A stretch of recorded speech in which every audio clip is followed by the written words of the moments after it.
C'est pour cela qu'il y a parmi vous beaucoup d'infirmes et de malades et d'un grand nombre sont morts. Si nous jugeons nous-mêmes, nous ne serions pas jugés. Nous ne serons pas jugés. Amen. Voici ce que l'apôtre Paul a donné comme enseignement, prescription, sous l'inspiration divine du Saint-Esprit. Donc nous dirons, voici ce que Dieu a donné comme recommandation concernant la Sainte Seine. Le repas du Seigneur, il dit, à partir de verset 23, car j'ai reçu du Seigneur ce que je vous ai enseigné. Il a reçu cela du Seigneur. Son enseignement qu'il a reçu n'est pas d'un homme, mais du Seigneur Jésus. C'est que le Seigneur Jésus, dans la nuit où il fut livré, il prit du pain. Mais pas n'importe quel pain. Pourquoi? Et après avoir rendu grâce, il rompit et dit, ceci est mon corps qui est rompu pour vous. Faites ceci en mémoire de moi. Le pain qu'il a pris est son corps, est représenté de manière spirituelle par son corps, est représenté de manière prophétique par son corps. Mais le corps de Jésus est un corps sans péché, est un corps sans tache ni ride, est un corps sans péché, sans tache ni ride, qui est symbolique au corps de Christ, au corps de l'Église, au corps du Christ, de l'Église tout entière, que Jésus viendra par. Il dit, je viens, est-ce que quand Jésus reviendra, il trouvera une Église sans tache ni ride. Donc le corps de Christ doit être sans tache ni ride. Alléluia. Le corps de Christ et l'Église soit sans tache ni ride. Donc son corps ici est prophétique. Son corps est sans péché. Le corps de Christ est sans péché. C'est pourquoi les une semaine qui précédaient la Pâque, depuis Exode, le peuple juif était vraiment, disons, précédé le jour de la Pâque pendant une semaine, mangeant les pains sans levain, qui était de manière prophétique et symbolique au corps de Christ qui est sans péché. Le pain sans levain est un pain qui ne contient pas la levure. Ce qui symbolise que le corps, le pain est sans péché. Le pain qui sera vraiment de manière prophétique et spirituellement mangé tout à l'heure, qui représentera le corps de Christ, doit être sans levure, qui veut dire sans péché. Qui veut dire sans péché. On ne fait pas le repas du Seigneur avec le pain avec levure. Le pain ordinaire, non. On fait le repas du Seigneur avec le pain sans levure, qui symbolise le corps de Jésus-Christ sans péché. Vous comprenez bien? Dans certaines assemblées chrétiennes, ils prennent le pain avec levure et ils font le repas du Seigneur. Et qu'est-ce qu'ils donnent comme argumentation? On a prié et l'effet de levure est quitté dedans. Il y a une telle vraiment parole qui est dite. C'est vraiment désolant. Amen. Pourquoi ne pas prendre un pain sans levure qu'on peut avoir partout dans le monde entier aujourd'hui? Il suffit de passer la commande à une boulangerie, à une pâtisserie. On vous fait le pain sans levure. Amen. Donc, toute assemblée chrétienne qui utilise le pain avec levure ne rentre pas dans cette logique biblique. Tu es en train de désobéir aux prescriptions de la Bible concernant le repas du Seigneur. Le pain doit être sans levure. Nous avons un pain sans levain ici. Et voilà. Et voilà. Le pain sans levain. Le voilà. Il est comme cela. Le pain sans levain. Vous voyez? Le pain sans levain. Voilà. Le pain sans levain. Le pain sans levain. Le pain sans levain. Voilà, ils sont bien ici. Le pain sans levain. Voilà. On peut s'en la procurer en passant la commande. Amen. Il symbolise le corps de Christ sans péché.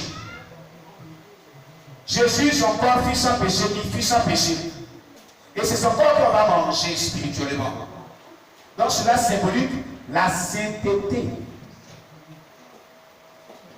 Ce qui veut dire, pour pouvoir prendre ce pain, pour pouvoir participer au repas du Seigneur, il va falloir que tu vives une vie de sainteté véritable.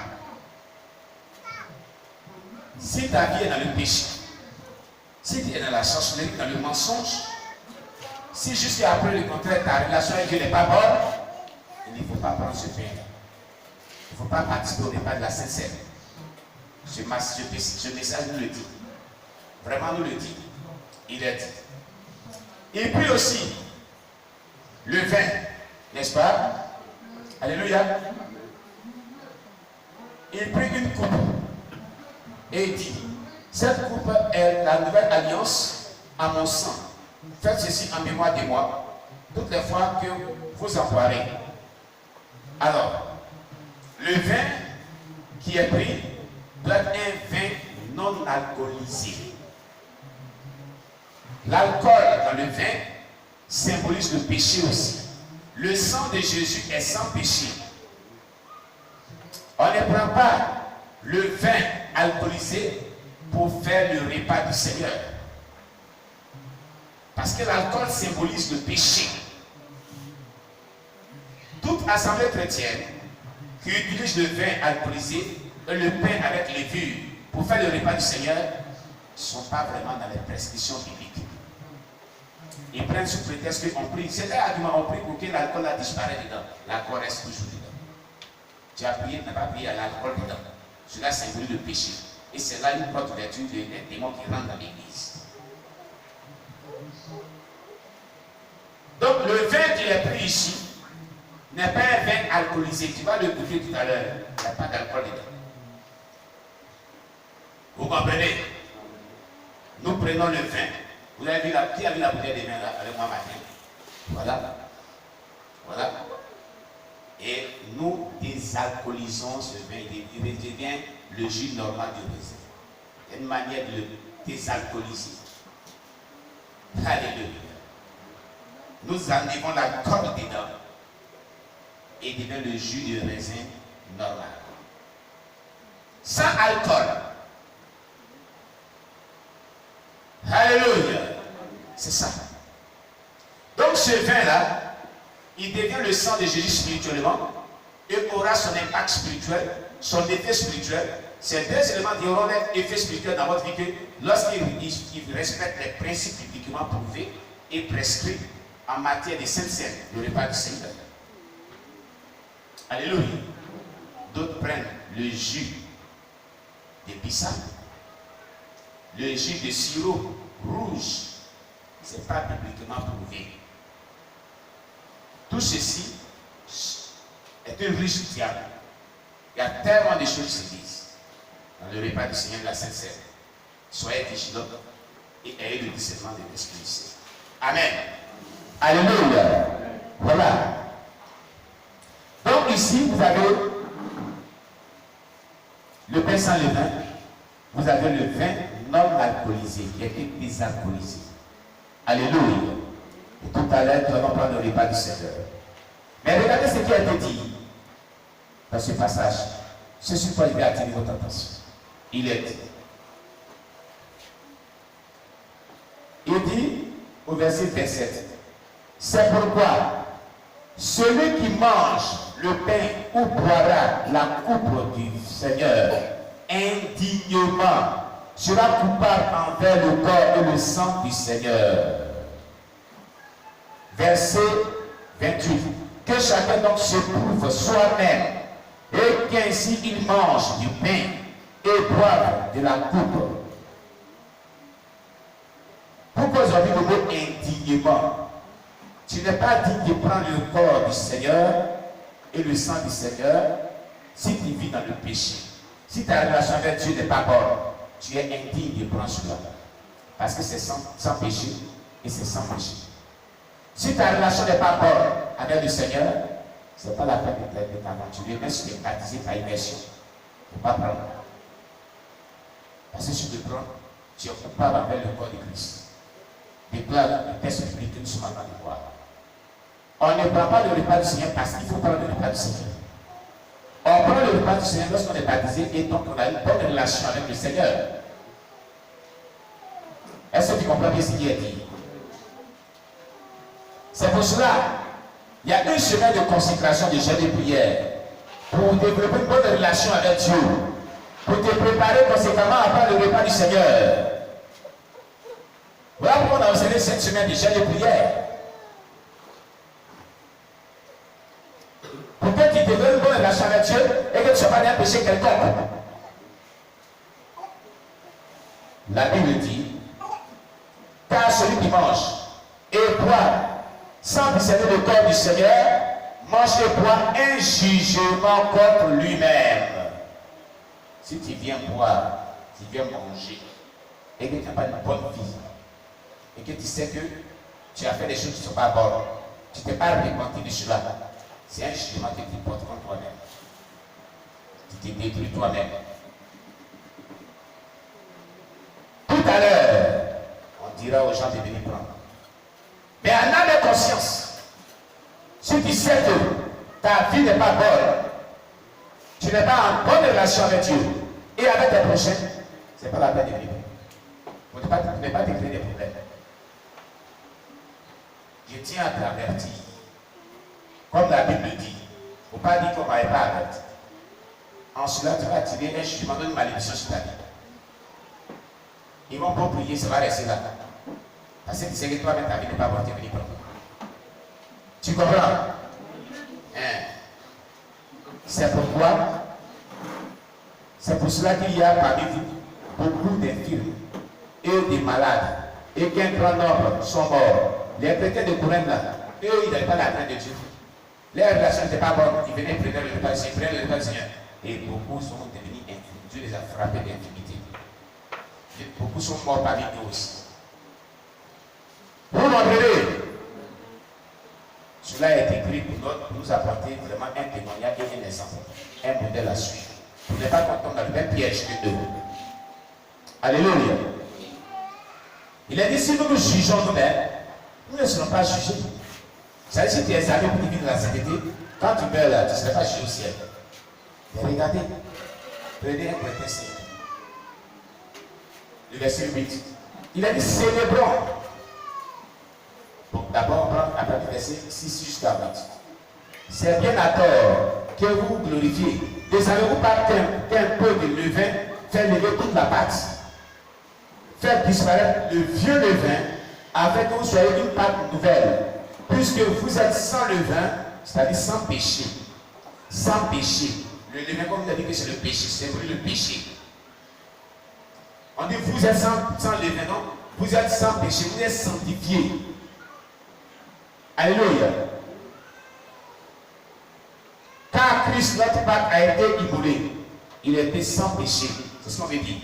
Célébrons donc la fête, non avec un vieux levain, donc pas avec le péché. Non avec un levain de malice et de méchanceté, mais avec les pains sans levain, de la pureté et de la vérité. C'est-à-dire ta vie de purification, ta vie de sainteté, c'est central. Ta bonne relation avec Dieu, ta vie de sanctification. On ne serait pas la Pâque dans le péché. On ne serait pas la Pâque dans le péché. On ne serait pas la fête de Pâque dans le péché. On ne vit pas dans le péché pour célébrer la Pâque. Pour venir sur le repas du Seigneur. Bien aimé, tu comprends cela? Le nom de Dieu soit béni. Si tu as compris la grâce de Saint Jésus.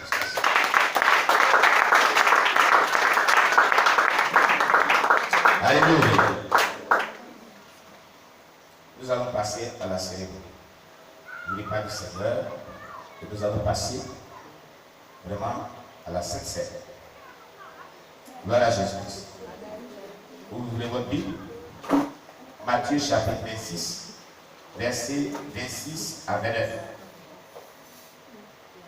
Matthieu chapitre 26, versets 26 à 29.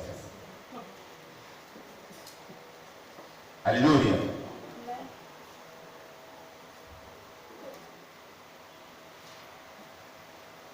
Maintenant, passe ici.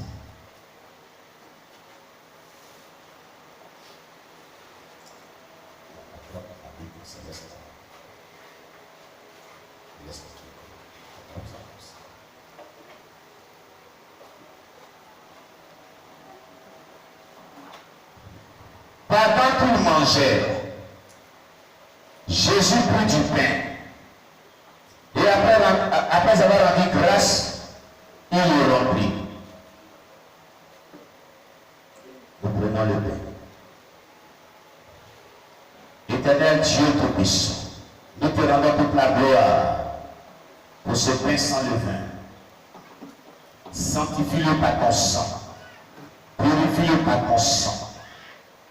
Et que son aspect physique soit ôté et qu'il révèle la paix spirituelle de ton corps sans péché au nom puissant de Jésus-Christ. Béni soit ton nom, notre Dieu, que ton nom soit béni au nom de Jésus.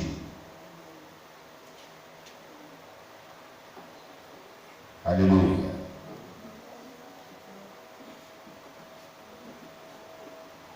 Jésus prit du pain